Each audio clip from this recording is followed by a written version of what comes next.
سبحان اللہ، اور یوں فرما دیا اور فرمایا یہ سمیٹ لو۔ اس کے بعد محدثین لکھتے ہیں اگر آپ آج بھی حدیث کو اٹھائیں تو سب سے زیادہ اگر احادیث کسی شخصیت سے روایت ہوتی ہیں تو وہ حضرت ابو ہریرہ سے ہوتی ہیں۔ اس آیت کے بارے میں آخری بات کر کے، سرکار علیہ السلام اپنی مسجد مبارک میں رونق افروز ہیں، اپنی مسجد مبارک میں رونق افروز ہیں اور نماز پڑھا رہے ہیں۔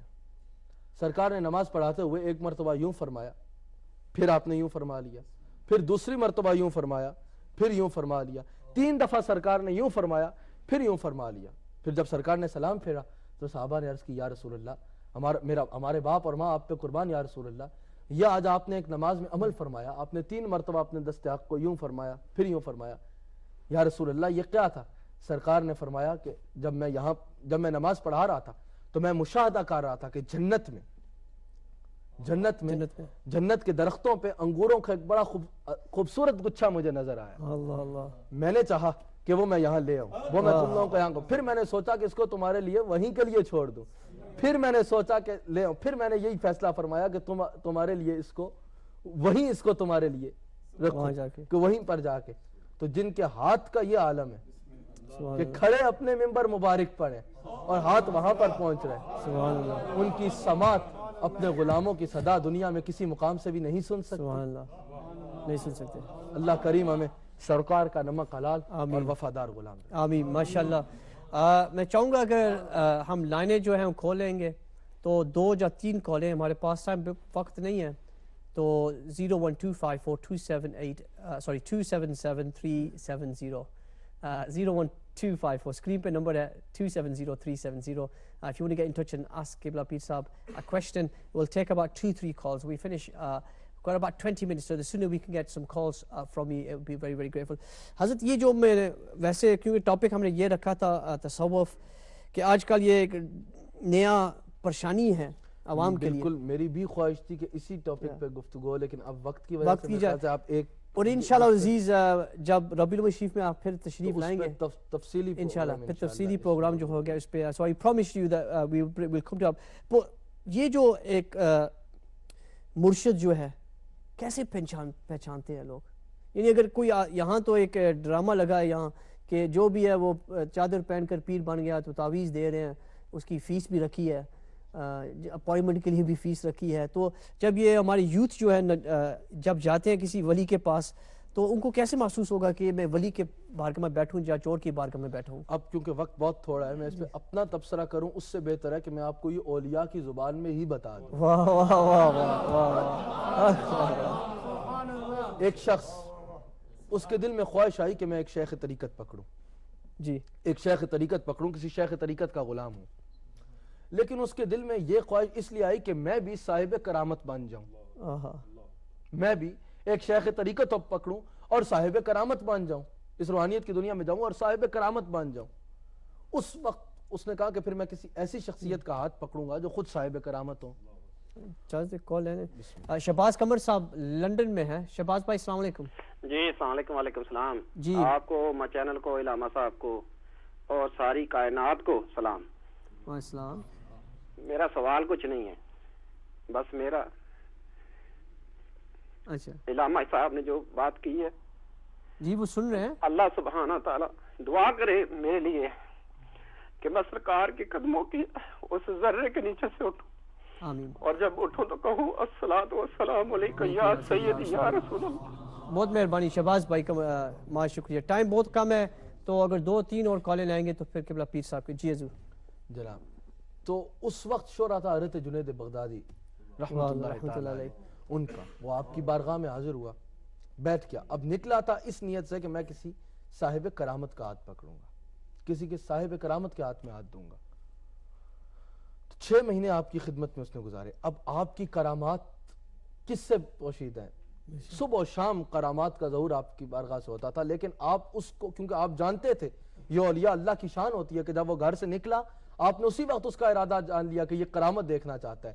تو آپ نے وہ جو کرامات ہوتی ہیں وہ ہو رہی تھی لگاتار، صبح شام آپ کی بارگاہ سے ہوتی تھی، لیکن آپ نے اس کی آنکھوں کے آگے پردہ ڈال دیا. آپ اس کو اصل کرامت دکھانا چاہتے تھے، اصل شیخ طریقت کی پہچان بتانا چاہتے تھے. کیونکہ یاد رکھیے میں آج بڑی ذمہ داری سے یہ بات کہنا چاہتا ہوں کہ وہ شخص جو شریعت مطہرہ سے دور ہے، حضور کی شریعت سے دور ہے، حضور کے فرمودات سے دور ہے، حضور کی شریعت کو نہیں تھاما، حضور کے فرمودات پہ عمل نہیں کرتا، وہ اگر ہوا میں بھی اڑتا ہوا نظر آئے تو وہ شیطان والا ضرور ہو سکتا ہے، اس کا تعلق رحمان کے ساتھ نہیں ہوتا۔ وہ دم کر کے، وہ چھو کر کے کچھ کا کچھ کرتا ہوا نظر آئے، اگر وہ شریعت مطہرہ کو نہیں تھاما ہوا، نماز نہیں پڑھتا، روزے کا پتہ بھی نہیں اور شریعت مطہرہ کا پتہ بھی نہیں، بس کہے کہ بھئی میں یہ دیکھو دم کر کے یہ سے یہ کر کے دکھا دیا اور میں اللہ والا ہوں، وہ جادوگر ضرور ہو سکتا ہے، وہ شیطان والا ضرور ہو سکتا ہے، لیکن اس کا تعلق رحمان کے ساتھ نہیں ہو سکتا۔ رحمان کا ساتھ صرف اس کا تعلق ہو سکتا ہے جس نے رسول اللہ کے قدموں کو مضبوطی سے تھاما ہوا ہے، جس نے رسول اللہ کی شریعت کو مضبوطی سے تھاما ہوا ہے۔ اور آپ وہ فیس چیز کی بات کرتے ہیں، یاد رکھیے گا شیخ طریقت لینے والا نہیں ہوتا، شیخ طریقت دینے والا ہوتا ہے۔ شیخ طریقت کی اگر جھولی پھیلتی ہے تو صرف رسول اللہ کی بارگاہ میں پھیلتی ہے، یاد رکھیے گا۔ وہ کیا ہوا تھا، انہوں نے کہا کہ بھئی وہ آتا ہے نا کہ کسی نے ان سے عرض کی کہ بھئی میرے وہ کسی بادشاہ کا، وہ حاتم طائی کا وہ تھا، اس نے کہا بھئی ہمارے باپ کے 100 دروازوں پہ آنے والا بھی جو ہے وہ پہچان جاتا ہے کہ یہ ابھی پچھلے دروازے سے بھیک لے کے گیا ہے، لیکن وہ 100 بار آتا ہے، وہ 100 کی 100 بار پہچان جاتا ہے کہ یہ پہلے ایک دروازے سے 100 دروازے ہیں جس سے وہ بھیک دیتا ہے، 100 کے 100 دروازوں پہ اگر سائل آئے وہ پہچان بھی جائے کہ یہ پچھلے دروازے پہ آیا تھا تو بھیک دیتا ہے۔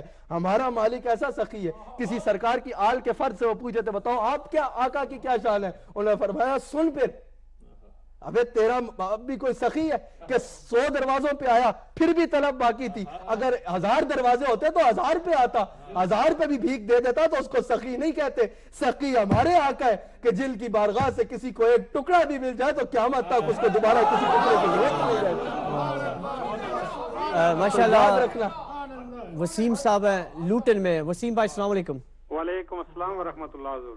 جی حضور امہ چینل کو اور پوری دنیا کے مسلمان دیکھنے والوں کو صاحبزادہ والا شان کی زیارت کی بہت بہت مبارک ہو، اور امہ چینل کی بہت مہربانی شکریہ کہ وہ بہت سے پیاسوں کی پیاس بجھاتے ہیں، اور حضرت صاحب کی خدمت میں دعا ہے کہ پوری امت کے لیے خصوصاً پاکستان کے لیے دعا فرمائیں۔ بڑی مہربانی۔ ہم تو سمجھتے ہیں کہ ہماری سعادت ہے کہ آپ پھر ایک بار پھر تشریف لائے، ہماری خوش قسمتی ہے۔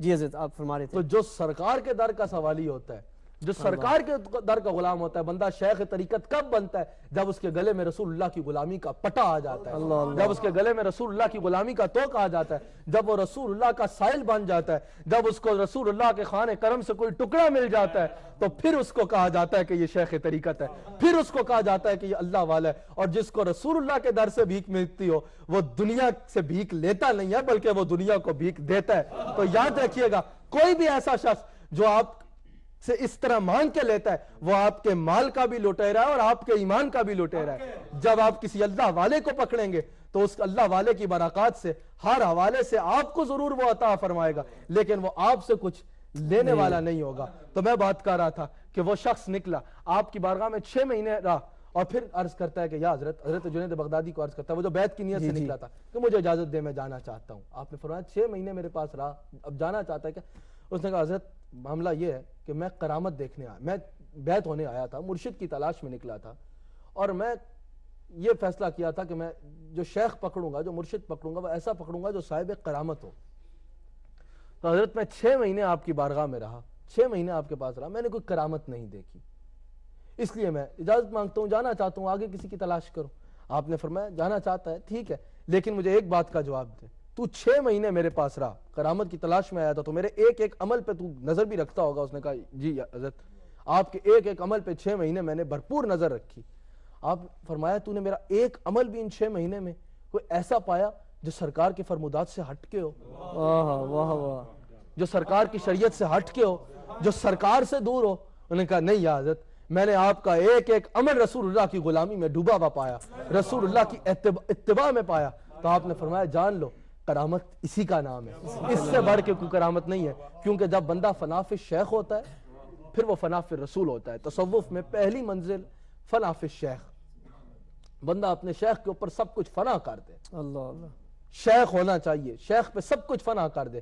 جب وہ فنا فی الشیخ ہوگا پھر شیخ اس کو فنا فی الرسول بنائے گا، اور جو فنا فی الرسول ہو جائے گا، لوگ کہتے ہیں اس سے اوپر کی جو منزل ہے وہ فنا فی اللہ، ہمارے شیخ فرماتے ہیں جو فنا فی الرسول ہو گیا در حقیقت وہ فنا فی اللہ۔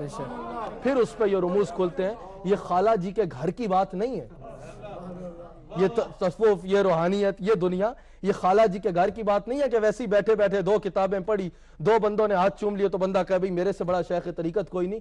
شیخ طریقت جو ہے یہ ایک بڑی منازل کے بعد, اور یاد رکھنا جو کوئی ہوتا ہے وہ خود کہتے نہیں ہیں, پھر دنیا دیکھتی ہے.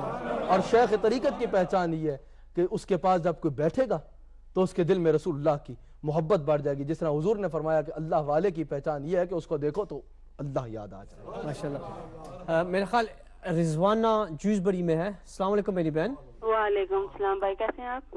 جی ٹھیک ٹھاک, کریں بات. جی السلام علیکم صاحب جی. وعلیکم السلام. کیسے ہیں آپ؟ الحمدللہ. حضرت آپ کا پروگرام دیکھا, بہت خوشی ہوئی. ناصر صاحب کے لیے اور امی ابا کے لیے دعا کیجیے گا.